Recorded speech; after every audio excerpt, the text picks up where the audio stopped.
Cadillac I stowed in the day. I like the old 4-H dress in the front yard at the courthouse. Are you serious? Yeah. Those old books, you know, tell different stories. Here's one about the elephant. This is a huge collection of Blue Ridge, aka Southern Moderate, Iowa. Wow. The old man had collected years and years and years, and he was getting old. He donated 192 people. And the guy beside him was superintendent. Short, like clips to kind of promote it a little bit, because that really needs, this is just amazing. And so this guy, the superintendent, he was pushing to get them out of here, and they have nowhere to go. If they do get kicked out, they have nowhere to go. It's just, I mean, I bet most people don't even realize how this is, it's not just an old house you're walking through, it's a professional museum. It's a beautiful place. Yeah. And you know, the outside needs some work, but there's a lot. In that case, I'll take some video up here. They said 5 children, huh? 5 children. He said 3 were nice and 2 were very mischievous. Now, how he knew that, I don't know. I think up to like 1970, were different superintendents. And they found the county offered them to let them set up the museum, which the federal government still owns it. And the outdoor dramas here, they had weddings here because of the house and all, and he stopped all that. What I don't get is, I don't know, I'm surprised this isn't more popular. Yeah, I couldn't believe it when I started checking around, looking around about history and all, and someone told me to come to the museum. And my daughter's been up here for years, and I was telling her about it.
All right, so that was the Unicoi County Heritage Museum and the Clinchfield Railroad Museum.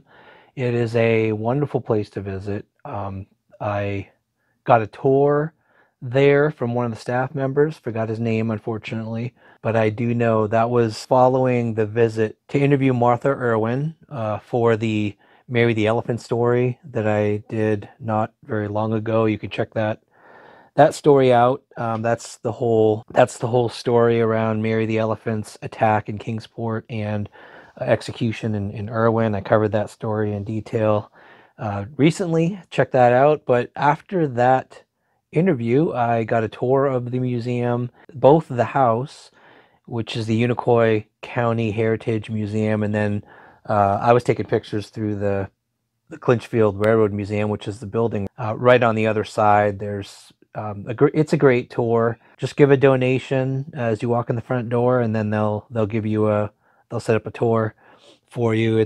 There's wonderful artifacts from the history of railroading in Erwin. Wonderful stories. If you talk to Martha and the tour guides, they're very well educated on the history of the railroad industry back when Erwin was a railroading town. The museum, for some reason, if you Google, try to find Clinchfield Railroad Museum, it comes up as Unicoi Heritage Players or something like that. It's basically right near the fish hatchery. So if you know where the fish hatchery is, it's the big yellow building, older yellow building right behind it and off to the side.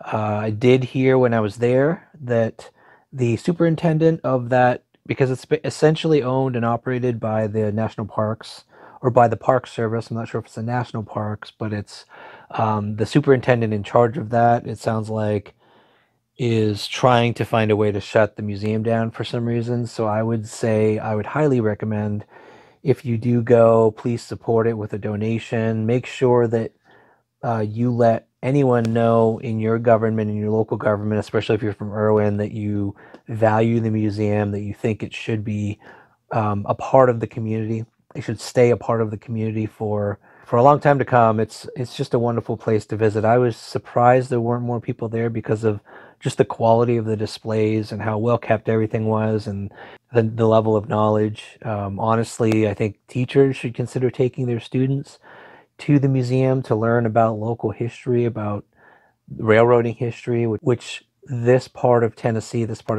of Northeast Tennessee, railroading is so ingrained into the history and the stories around here that really it should be something that everyone knows about, everyone is just educated about, if you want to understand the history of this area and your own history if you grew up here. So highly recommend it. Please check out, again, hopefully they update the name on Google from Unicoi Heritage Players to Unicoi Heritage Museum. But if you see that on Google, that's the right place. Go to that house, walk in the front door, and you will be greeted by very friendly people who will give you a tour of the house, of the Railroad Museum. Wonderful artifacts. You've got to check out the railroad model downstairs that Martha's son had built, which is a replica of Erwin back in the day when the railroad was running.